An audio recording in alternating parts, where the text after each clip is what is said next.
दिन था 26 अप्रैल 1971। तपता हुआ सूरज अपनी आग उगल रहा था। गर्मी इतनी थी कि हर जगह हर किसी की जान निकली जा रही थी। ऊबड़ खाबड़ जंगल के रास्ते से होते हुए सरकारी बस आगे बढ़ रहे थे। अंदर बैठे सभी लोग गर्मी से परेशान थे। तभी बस रुक गई और कंडक्टर बोला, अरे भाई, अरे उठो, तुम्हारी मंजिल आ गई।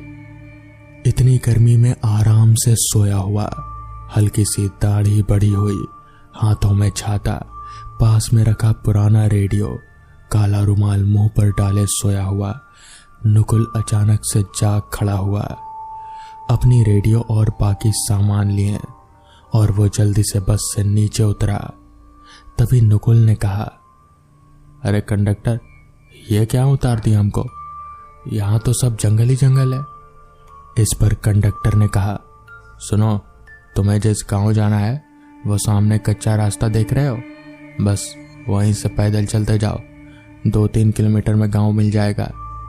इस पर नुकुल ने कहा, क्या इतनी गर्मी में वो भी पैदल? देखो भाई, वो अब तुम सोचो। फिर कंडक्टर ने बस चलाई और आगे निकल गया। कहां फंसा दिया बापू आपने। नुकुल शहर में एक फैक्ट्री में मैनेजर का काम किया करता था और वो अच्छा खासा कमाता भी था। उसकी बीवी संगीता और 2 बच्चे शामली और उदय हैं। उसके पिताजी के मरते वक्त कहा था कि अगर तुम्हारी जिंदगी में कभी कोई मुसीबत आए तो जामने गांव में उनका पुश्तैनी घर और कुछ बीघा जमीन है, उन्हें बेच देना। नुकुल कभी गांव नहीं आया था।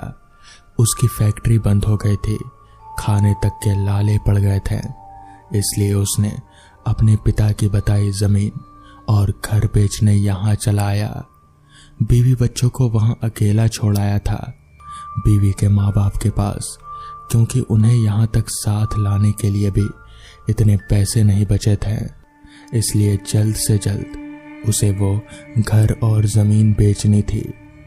उसने अपना छाता खोला और उस रास्ते पर आगे बढ़ने लगा। तपती हुई गर्मी में उसका हाल बेहाल था। उसे बड़ी प्यास लगी थी। कुछ देर तक चलने के बाद उसके सामने अब एक बड़ी दुविधा आ गई थी। दरअसल उसके सामने और 3 कच्चे रास्ते थे। किस रास्ते में गांव आता था उसे पता नहीं था। वो कंडक्टर भी ज्यादा कुछ बताए बिना ही चला गया। उसकी हालत खराब थी। उसे बड़ी प्यास और भूख लगी थी।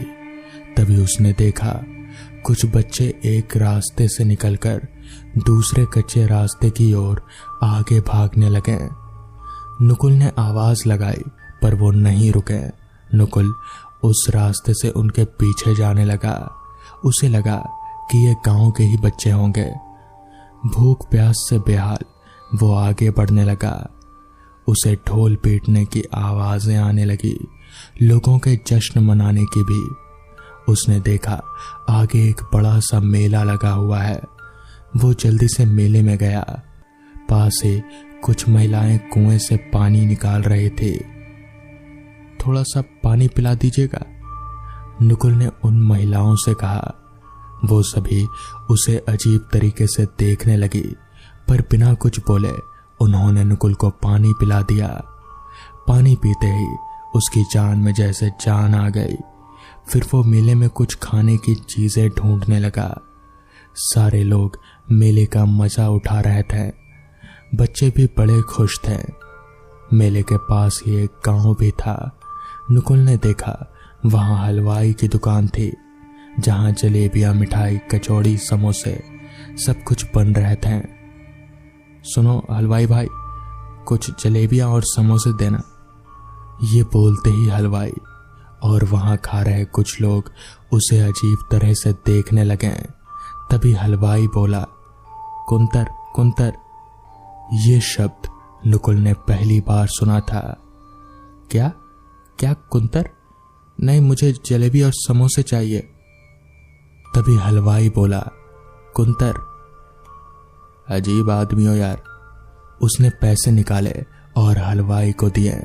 हलवाई ने जलेबी और समय से केले के पत्ते में उसे दिए और बाकी बचे पैसे वापस किए।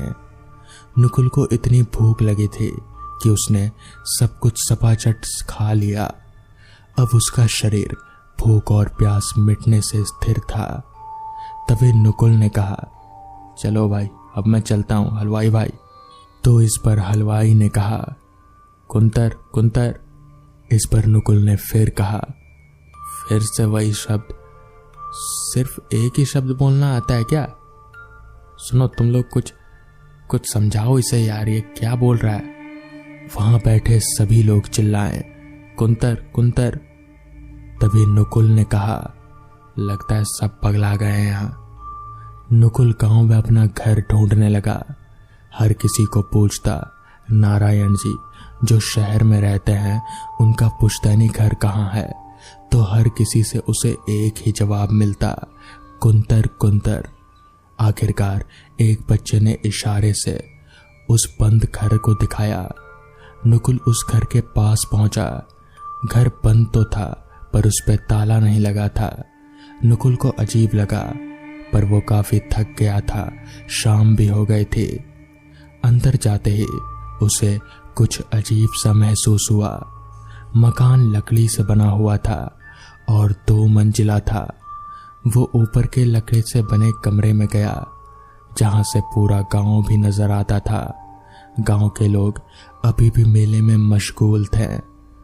कमरे में लकड़े का विशाल पलंग भी लगा था, जिस पे पुराना गद्दा भी पड़ा था। हर तरफ गंदगी थी। उसने सोचा साफ सफाई कल सुबह कर दूंगा, और वो इतना थका हुआ था कि वो उसी वक्त सो गया। आधी रात के करीब 2 बजे अचानक ही उसकी एक अजीब बदबू से आंख खुल गई। वैसे ही वो बुरी तरह से चौंक उठा। वो जिस घर में था वो पूरा काला और टूटा फूटा था। ऐसा लग रहा था मानो पहले आग से झुलसा हो। पर अचानक घर कैसे बदल गया। अचानक ही डरावनी चीखती आवाजों से उसके रोंगटे खड़े हो गए। वो उठा और ऊपरी मंजिल से गांव की तरफ देखने लगा। वो डर से कांप उठा। पूरे गांव में आग लगी हुई थी। गांव के पास जो मेला था उसमें भी भयानक आग पसर रही थी। गांव का हर एक इंसान आग की लपटों में जल रहा था। हर कोई चीख रहा था। नुकुल इस नजारे को देखकर कांप उठा। वो नीचे गया और पानी ढूंढने लगा ताकि कुछ लोगों को बचाया जा सके, पर उसे कहीं भी पानी नजर नहीं आया। फिर उसे वो कुआं याद आया। वो घर से बाहर निकला। हर तरफ आग से झुलसे लोग उसे यहाँ वहां भागते नजर आ रहे थे। सब लोग चिल्ला रहे थे, मगर उनके मुंह से बस एक ही आवाज निकल रही थी, कुंतर कुंतर। नुकुल जैसे ही कुएं के पास पहुंचा, पर कुएं में पानी नहीं था। मेले में लकड़ी के घोड़े पर खेलते चिल्लाते आग से झूलते बच्चे भी कुंतर कुंतर चिल्ला रहे थे। तभी अचानक एक बड़ा तूफान का झोंका आया और सब कुछ शांत हो गया। नुकुल ने जो देखा वो देख वो पूरी तरह से कांप उठा। गांव और मेले टूटे फूटे पड़े हुए थे, जैसे कोई खंडहर हो। बिल्कुल काले पड़े हुए थे। वहां कोई इंसान नहीं था। अचानक से बुरी चीखती आवाजें आने लगी। वो आवाजें पास से ही आ रही थी। उसने देखा कुछ आदमखोर भयानक जानवर जैसे दिखने वाले लोग किसी जानवर को फाड़ कर खा रहे थे। उनके मुंह उस जानवर के खून और मांस से भरे हुए थे। तभी उन शैतान की चमकती नजरें नुकुल की तरफ गुस्से से देखने लगी कि तभी उन टूटे घरों से वही आदमखोर जैसे और भी कई जलती हुई भूतिया लाशें, जली काली चमड़ी और बड़े नाखून, चेहरे पर मकड़ियां, शरीर से काला द्रव्य बहता हुआ, दिखने में शैतानी जानवर गुस्से से चिल्लाते हुए कुंतर कुंतर करके नुकुल के पास आने लगी। नुकुल के साथ ये अचानक क्या हुआ उसे कुछ भी समझ नहीं आ रहा था, मगर वो इतना समझ चुका था कि ये लोग इंसान तो नहीं हैं, वो सभी आदमखोर शैताने। लाश नुकुल के पास गुस्से से घूरते हुए दौड़ी चली आ रहे थे। उसकी भयानक चीखें पूरे वातावरण में गूंज उठी। ऐसा लग रहा था कि नुकुल को भी उस जानवर की तरह फाड़ कर खा जाएंगे। नुकुल ने खुद को संभाला। पूरी तेजी से वो उस कच्चे रास्ते पर भागने लगा अपनी जान बचाकर। अंधेरी रात में वो आदमखोर उसके पीछे लगे हुए थे। नुकुल का बचना मुश्किल था। कुंतर कुंतर चिल्लाते हुए नुकुल भागते हुए उसी जगह पर पहुंच गया जहां पर वो 3 कच्चे रास्ते मिलते थे। उस 3 कच्चे रास्तों पर भी कई आदमखोर मौजूद थे जो जंगल के छोटे जानवरों को फाड़ कर खा रहे थे। उनकी नजरें भी नुकुल पर पड़ गई। तभी तेजी से आती हुई घोड़ा गाड़ी वहां पर आकर रुकी और उसमें से एक जलती हुई मशाल उन शैतानों पर गिरी। उसमें से काली चादर में लिपटा हुआ एक आदमी बोला, जल्दी बैठो वरना मारे जाओगे। नुकुल तेजी से घोड़ा गाड़ी में बैठ गया। आदमखोर लाशें उन तक लगभग पहुंच चुकी थी। उस आदमी ने तेजी से घोड़ा गाड़ी तीसरे कच्चे रास्ते पर मोड़ दी। शैतानों ने उनका पीछा करना छोड़ दिया। कुछ वक्त तक दोनों चुप रहे। कुछ देर बाद एक और गांव आ गया।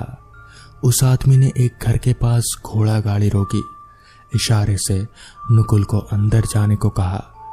वो दोनों अंदर दाखिल हुए। वो उसी घर का आदमी था। उसने अपनी काली चादर हटाई। उसके मुंह और हाथों पर चीरे के निशान बने हुए थे। उसका नाम था भैरव।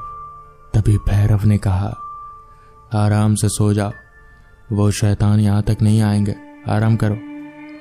नुकुल ने हाँ में सिर हिलाया। सुबह हो गई।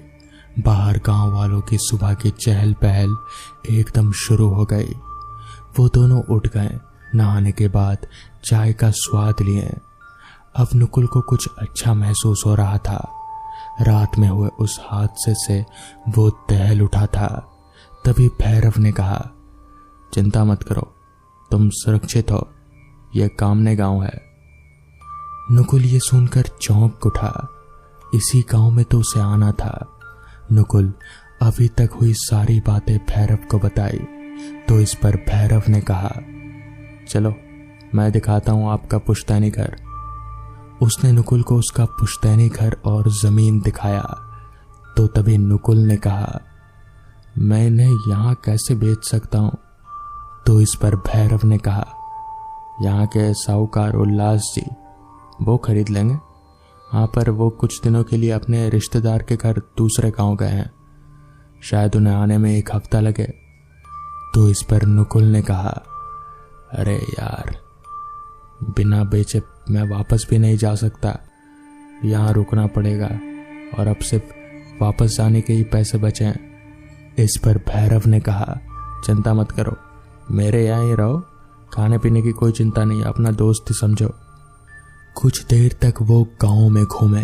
अपने दादा परदादा की पुरानी बातें गांव वालों से सुनकर उसे महसूस हुआ कि गांव आना और अपनों से मिलना भी कितना जरूरी है, जिसका आनंद मैंने कभी नहीं लिया। कुछ देर बाद वो घर आए।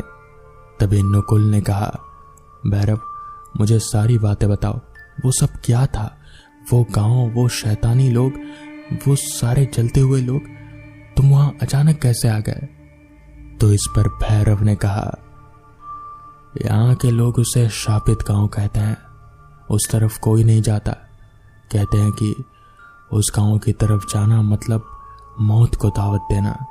तुमने जो बातें बताई उनमें सच्चाई है। कहते हैं कि दिन में वो गांव जिंदा हो जाता है, वहाँ के लोग, खाना, सब कुछ मानो जिंदा लाशें हो गए हों, और रात होते ही ऐसा होता है कि वो गांव जलने लगता है। वहाँ के लोग आदमखोर शैतान में बदल जाते हैं। तभी नुकुल ने कहा, मतलब वो लोग जिंदा है या कोई श्राप का असर है। तो इस पर भैरव ने कहा, कहते हैं कि उन पर किसी कुंतर का शाप है। वो जिंदा है या मरे हुए या आज तक पता तो नहीं चला, और ना ही कि वो शाप उन पर किस वजह से लगा ये भी नहीं पता चला। तो इस पर नकुल ने कहा, हाँ, इसीलिए वो सभी बस एक ही शब्द बोल रहे थे, कुंतर कुंतर। सारी बातें सुन नकुल को ये तो समझ आ गया कि वो सब क्या था, मगर ये कभी किसी को नहीं पता चल पाया कि आखिर उन गांव वालों पर वो श्राप यानी कि कुंतर का श्राप लगा कैसे। तो दोस्तों, ये थी आज की पहली कहानी। तो चलिए बढ़ते हैं आज की दूसरी कहानी की ओर। रमन उस रात सिनेमा देखकर घर वापस लौट रहा था। रात काफी हो चुकी थी। रात के करीब 12:30 बज रहे थे और रमन पैदल अकेले उस सुनसान रास्ते पर आगे बढ़ रहा था। रमन को अकेले सिनेमा देखने का बहुत शौक था, इसलिए जहां पर भी कोई नई फिल्म लगती थी रमन पहुंच जाता था, और वो भी 9 से 12 यानी कि नाइट शो में। रमन अभी उस रास्ते पर आगे बढ़ ही रहा था कि तभी अचानक से धीमी धीमी बारिश शुरू हो गई। रमन ने अपने चलने की रफ्तार बढ़ा दी। उसे लगा कि वो जल्दी जल्दी पहुंच जाए घर बारिश के शुरू होने से पहले, मगर बारिश और तेज होती जा रही थी। रमन ने आसपास देखा, मगर उसे कहीं कुछ भी ऐसा दिखा नहीं जिसके नीचे वो बारिश से बचने के लिए अपना सिर छुपा सके। तो वो पास ही में एक घने पेड़ के नीचे खड़ा हो गया। बारिश सच में बहुत तेज थी। सिर्फ बारिश की आवाज और बिजली के कड़कने की आवाज के अलावा और कोई आवाज उसे सुनाई नहीं दे रहे थे। बारिश तेज पर तेज होती जा रही थी और रमन अब उस पेड़ के नीचे खड़ा होकर भी बारिश के पानी से ज्यादा देर तक बच नहीं सकता था। खैर, रमन ने बारिश पर से ध्यान हटाकर आसपास अपनी नजर घुमाई। आसपास चारों तरफ पूरा अंधेरा था। ऊपर से वो जंगल का रास्ता, एक भी रोशनी, एकमात्र रोशनी का कोई भी जरिया वहां पर नहीं था सिवाय रमन के पॉकेट में पड़े उस छोटे से बैटरी टॉर्च के। तो रमन ने तुरंत अपना बैटरी टॉर्च निकाला और आसपास देखने लगा। आसपास देखने पर उसे महसूस हुआ कि वहीं पास ही में एक पुराना कुआं सा है। मतलब कि कुआं आधा टूटा हुआ था। कुएं का आधा दीवार जैसे किसी ने तोड़ दिया हो ऐसा लग रहा था। खैर, रमन उसी पेड़ के नीचे खड़ा रहा और बारिश के रुकने का इंतजार करता रहा। रमन बीच बीच में टॉर्च घुमाकर इधर उधर देखे जा रहा था कि कहीं कोई मदद मिल जाए, मगर कहीं से कोई मदद की आशा उसे नहीं मिल रही थी। तभी रमन ने वापस से टॉर्च घुमाई और टॉर्च उस कुएं के पास गई। तो रमन ने देखा कि कुएं के ऊपर कोई औरत बैठी हुई है। उसका चेहरा कुएं की तरफ था, इसलिए उसे बस उस औरत की पीठ ही नजर आ रही थी। वो औरत कुएं के अंदर पैर लटकाकर बैठी हुई थी। रमन को कुछ ठीक नहीं लगा। उसे लगा कहीं यह औरत कुएं में कूदने वाली तो नहीं है। रमन धीरे धीरे बारिश से बच बचाकर उस औरत के पास जाने लगा। जैसे ही वो उस औरत के पास पहुंचा, अचानक से उस औरत ने अपना चेहरा रमन की ओर घुमाया। चेहरा नहीं बल्कि अपनी पूरी गर्दन ही रमन की ओर घुमाई। रमन उसे ऐसा करता देख डर से उसके पैर थर थर कांपने लगे। उस औरत का चेहरा भी बहुत ज्यादा खौफनाक था। रमन ने देखा कि वह औरत बहुत ही डरावनी हंसी हंस रही है।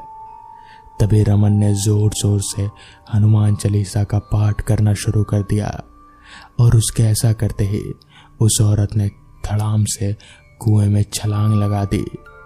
मगर कुएं में गिरने की आवाज यानी कि पानी में उस औरत के गिरने की कोई आवाज नहीं हुई, मगर रमन के अंदर अब इतनी हिम्मत नहीं बची थी कि वो कुएं में झांक कर देख सके। इसलिए उसने तुरंत ही भागना शुरू कर दिया और वो भागते भागते अपने घर पहुंचा।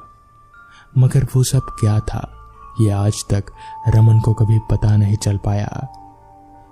तो दोस्तों, ये थी आज की कहानियां। अगर आपको ये कहानियां पसंद आई हो तो वीडियो को लाइक और चैनल को सब्सक्राइब करना ना भूलें। तो मैं आपका दोस्त आर्यन जल्द ही मिलूंगा आपसे ऐसी ही एक कहानी के साथ।